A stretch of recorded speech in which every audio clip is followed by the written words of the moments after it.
नमस्कार दोस्तों, आप सभी का स्वागत है आपके अपने YouTube channel BSc first year में। हम लोग हिंदी फाउंडेशन कोर्स के 2 अध्याय जो थे वो कवर कर चुके हैं। आज हम लोग तीसरे अध्याय के कवि परिचय के बारे में तो कवर कर चुके हैं, उसके इम्पॉर्टेंट एमसीक्यू के बारे में आज चर्चा करेंगे। जो आगे चीज़ें कवर हो गई हैं वो वीडियो हमारी प्लेलिस्ट में अवेलेबल है, जिसकी लिंक डिस्क्रिप्शन बॉक्स में दे रखी है, आप वहाँ से जा कर के देख सकते हैं। और इसका पीडीएफ आपको टेलीग्राम चैनल में मिल जाएगा, जिसकी लिंक डिस्क्रिप्शन बॉक्स में दे रखी है, आप वहां से जा करके देख सकते हैं।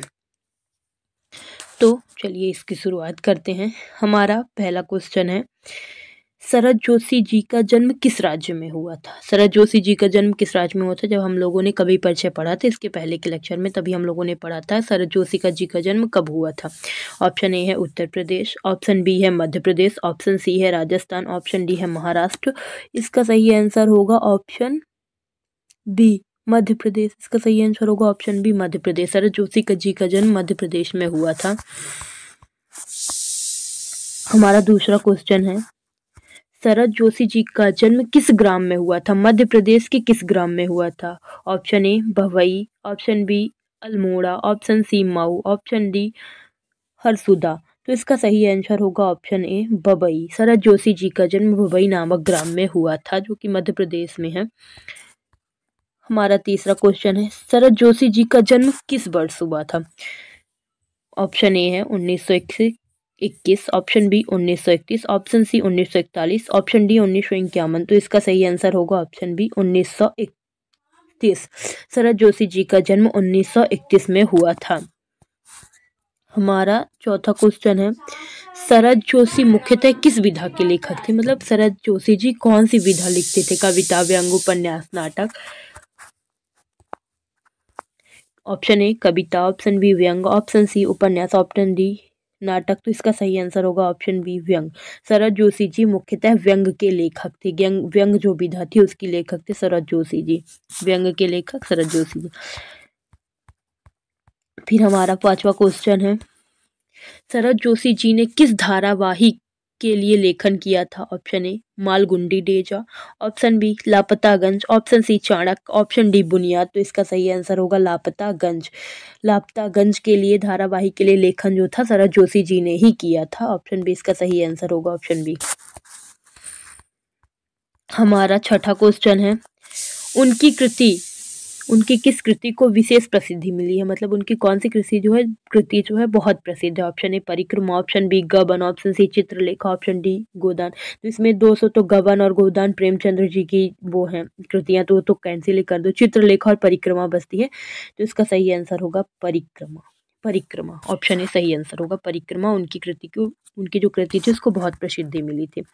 हमारा क्वेश्चन 7 है, शरद जोशी जी के लेखन की शैली कैसी है? ऑप्शन ए भावुक है, ऑप्शन बी तीखी और चुटीली है, ऑप्शन सी जटिल है, ऑप्शन डी गुड़ है। तो इसका सही आंसर होगा लेखन शैली उनकी तीखी है और चुटीली है। इसका भी ऑप्शन जो होगा वो सही होगा। हमारा 8वां क्वेश्चन है, शरद जोशी जी का संबंध किस प्रकार की पत्रकारिता से था? खेल की पत्रकारिता या राजनीतिक या फिर व्यंग्यात्मक या फिर फिल्म? तो पढ़ते ही आ रहे हैं कब से, तो इसका सही आंसर होगा सी व्यंग्यात्मक पत्रकारिता जी थी, उनसे संबंध शरद जोशी जी का था। फिर हमारा 9वां क्वेश्चन है, शरद जोशी जी की मृत्यु कब हुई थी?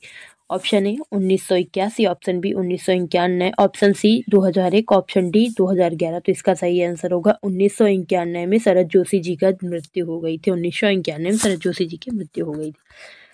हमारा 10वां क्वेश्चन है, उन्होंने किसके लिए पटकथा लेखन भी किया? ऑप्शन ए उपन्यास, फिल्म और धारावाहिक, सी संगीत, इतिहास। वे पटकथा लेखन करते थे फिल्म और धारावाहिकों के लिए, जो सीरियल वगैरह आते हैं, फिल्म वगैरह आती है, मूवी, उनके लिए शरद जोशी जी पटकथा करते थे।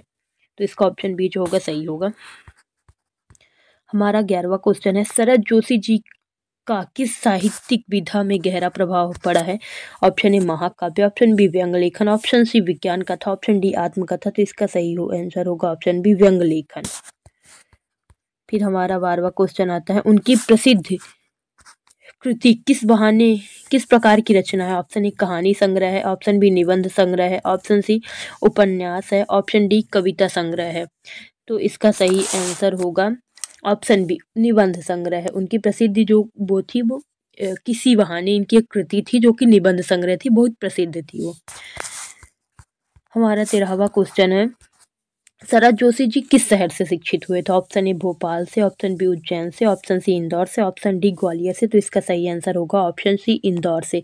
शरद जोशी जी जो शिक्षित हुए थे वो इंदौर शहर से हुए थे। अब 14वां क्वेश्चन है, शरद जोशी जी ने अपने लेखन में किस पर अधिक प्रहार किया है? अपने लेखन में कौन सी चीजें जो है सबसे अत्यधिक बताई हैं?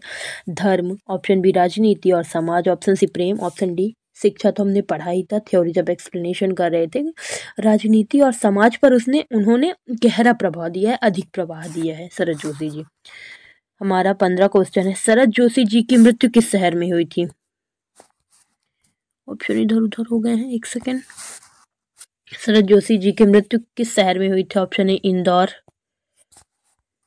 Option B Mumbai, option D Delhi, option C Delhi, option D Bhopal. तो इसका सही आंसर होगा शरद जोशी जी की मृत्यु जो हुई थी वो मुंबई शहर में हुई थी। फिर 16वां क्वेश्चन है, रहा किनारे बैठ किसकी कृति है?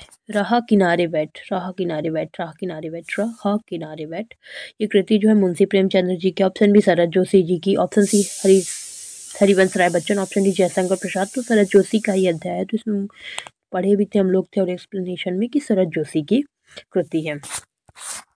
फिर आ जाता है हमारा 17 क्वेश्चन, शरद जोशी जी का लेखन का मुख्यतः किस विषय के लिए पाठकों का था?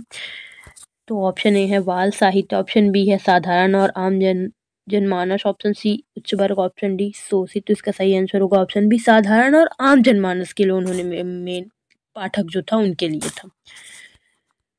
फिर हमारा 18 क्वेश्चन आता है, शरद जोशी जी को किस विधा में महारत हासिल थी? ऑप्शन ए नाटक लेखन, ऑप्शन बी व्यंग्यात्मक निबंध, ऑप्शन सी उपन्यास, ऑप्शन डी गजल। तो इसका सही आंसर होगा व्यंग्यात्मक निबंध लिखने में ही उन्हें महारत हासिल थी। फिर हमारा 19वां क्वेश्चन है, शरद जोशी जी की भाषा शैली कैसी थी? कठिन और जटिल थी, ऑप्शन बी सरल और प्रवाहपूर्ण थी, ऑप्शन सी शास्त्रीय थी, ऑप्शन डी दार्शनिक थी। तो इसका सही आंसर होगा सरल और प्रवाहपूर्ण थी। उनकी जो ये कृतियां थी, भाषा शैली थी, वो एकदम सरल थी और प्रवाहपूर्ण थी। तो यहाँ हमारे जो कवि परिचय है उसके बारे में इम्पॉर्टेंट MCQ कवर हो चुका है। अब हम लोग जीप पर सवार इलियां जो व्यंग है उसके बारे में अध्ययन करेंगे, फिर उसके इम्पॉर्टेंट MCQ के बारे में अध्ययन करेंगे और हमारी यूनिट फर्स्ट जो होगी वो कंप्लीट हो जाएगी। फिर हम यूनिट सेकंड के बारे में अध्ययन करेंगे। ये सारी वीडियो